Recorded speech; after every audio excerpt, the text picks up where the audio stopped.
Erica Nakarma na nga kay Kalingap Rab. At nagmamakaawa na kay Kalingap Edo. Yan ay sama-sama nating tutukan mamaya mga Kalingap. Kung nagustuhan niyo po ang ganitong klaseng reaction video, paki-like at subscribe naman po para lagi kayong updated sa susunod kong mga uploads. At maraming salamat sa walang sawang pagsuporta kay Kuya Val Santos Matubang at Idol Kalingap Rab. Paalala, panoorin at tapusin ang video na ito para malaman mo kung ano ang nilalaman nito bago mag-comment. Ngayon balik tayo sa topic, usap-usapan ngayon sa social media ang litrato ni Erica na kasama ang kanyang bagong love life. Ibang-iba na ngayon si Erica di tulad ng dati, grabe babae pala ang gusto ni Erica. Well wala tayong magagawa, sa kanya din yun, nagmamahalan silang dalawa, pero ang tanong dito Nakarma nga ba kay Kalingap Rab si Erica? At yung pagmamakaawa niya sa harap ni Kalingap Edo ay kasinungalingan lang ba iyon lahat? Para daw matulungan ang kanyang lolo at lola, balik tanaw muna tayo sa mga kaganapan noong iyak na iyak si Erica dahil naawa siya sa kanyang lolo at lola. Gustong-gusto niya na may ahon sa hirap, gusto niyang makatulong sa kanyang lolo at lola. Kaya kahit ano na lang papasukin ko. Tuwa lang kasi natutuwa na malungkot.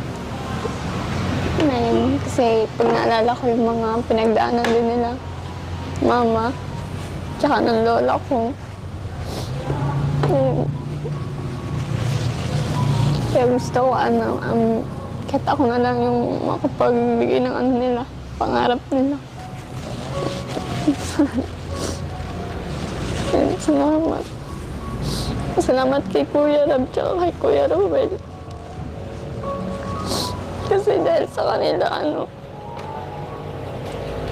nakakapag-aral ulit ako. Tsaka ito din yung gusto ng lolo ko. Kasi pangarap talaga nila na makapagtapos kami. Kahit sa mga pinsan ko. Ayun. Kaya lagi kong nilalakasan yung loob ko. Tinatatagan. Kaya kahit ano na lang papasukin ko. Basta yun. Umabot ko lang yung pangarap ko sa buhay. Makatulong lang din kila lola habang pa sila, malakas pa sila. Anong masasabi nyo dito mga Kalingap? Ito ay isang reaction video lamang kaya pwede po tayo mag-comment sa ibaba mga Kalingap sa comment section. At lagi ko rin itong babalik-balikan na lagi po nating suportahan si Idol Kalingap Rab sa kanyang mga vlog, dahil dito kinukuha ang mga gastusin, tulad ng pabahay, mga allowances sa mga beneficiaries at mga sahod sa ating mga K-boys. Hanggang dito lang po muna ang Kalingap Reacts TV official update ngayong araw mga Kalingap. Huwag kalimutang mag-like at subscribe at i-on ang notification bell for more updates. Maraming salamat po, mabuhay tayong lahat. God bless us all.